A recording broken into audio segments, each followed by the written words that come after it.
வணக்கம் மக்களே. இப்போ பாசிப்பருப்பு பாயாசம் எப்படி செய்யலான்னு பார்க்கலாம். இப்போ தேவையான அளவு பாசிப்பருப்பு நம்ம எடுத்துக்கிடுவோம். வாங்க மக்களே, வீடியோக்குள்ளே போகலாம்.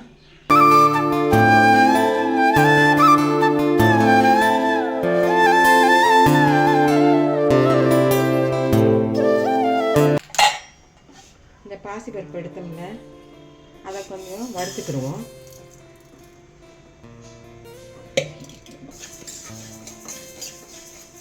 வாசனை வர்ற வரைக்கும் வறுத்தா போதும். இப்போ இந்த அளவு வறுத்தா போதும். நமக்கு வாசனை வந்துருச்சு, வறுத்தா போதும். அதை தூக்கி நம்ம கழுவிட்டு வேக வச்சுருவோம்.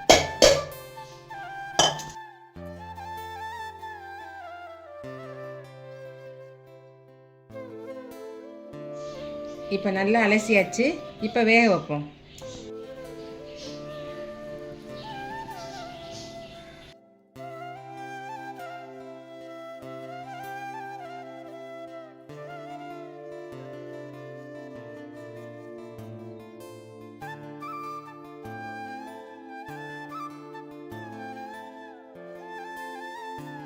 வேக வச்சாச்சு. அதுக்கப்புறம் இந்த வெல்லத்தை கொஞ்சம் பாகா காய்ச்சிட்டு அதில் ஊற்றுனா தான் நல்லாயிருக்கும். இல்லைன்னா மண் தட்டுப்படும்.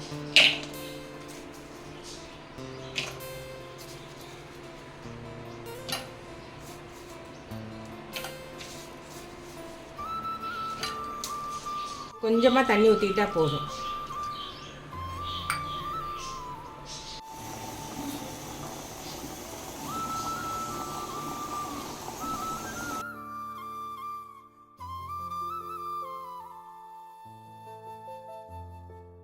பாகு நல்லா இது பண்ணிடுச்சு. இப்போ இதில் ஊற்றிடுவோம். கொஞ்சம் நேரம் வச்சனால அடியில் மண்ணெல்லாம் போயிருக்கும். மேலாப்பில் நம்ம ஊற்றிக்கிடுவோம் தேவையான அளவு.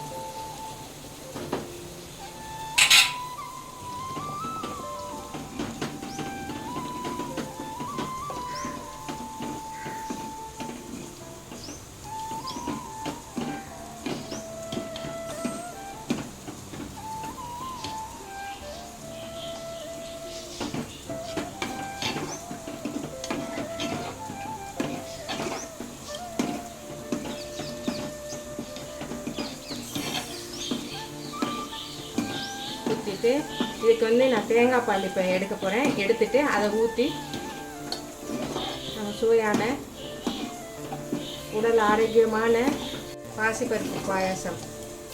இதில் இப்போ வெல்லத்தை நான் பால் காய்ச்சினதை ஊற்றிட்டேன்.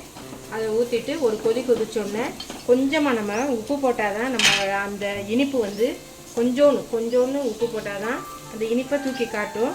இதுக்கப்புறம் நம்ம ஏலக்காய் போட்டு முந்திரி பருப்பு இதெல்லாம் நெய்யில் போட்டு அதில் சூடு பண்ணி கொட்டிட்டா பாசிப்பருப்பு பாயாசம் ரெடி ஆயிரும். தேங்காய் பால் லாஸ்ட்டில் ஊற்றணும். இப்போ இந்த தேங்காய் பால் அல்லது நம்ம பசும்பால் இதை ஊற்றிக்கிறலாம்.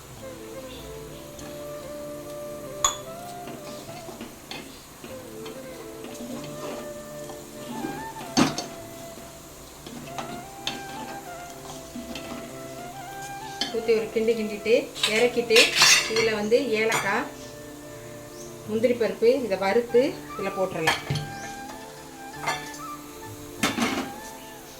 நெய் இந்த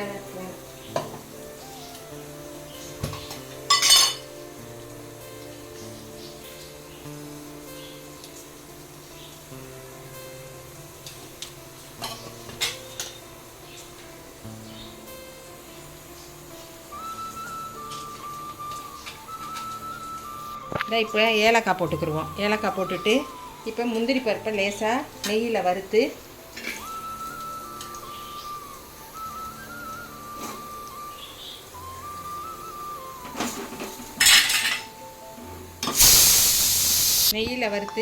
இதில் போட்டுக்கலாம்.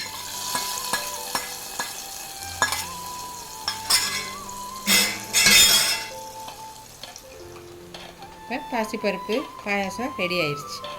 அவ்வளோதான். இதே மாதிரி இன்னொரு வீடியோவில் சந்திப்போம். அம்மா பையன் விளாக்குக்கு சப்போர்ட் பண்ணுங்கள், சப்ஸ்கிரைப் பண்ணுங்கள், லைக் பண்ணுங்கள், கமெண்ட் பண்ணுங்கள் மக்களே. இதே மாதிரி இன்னொரு இதில் சந்திப்போம்.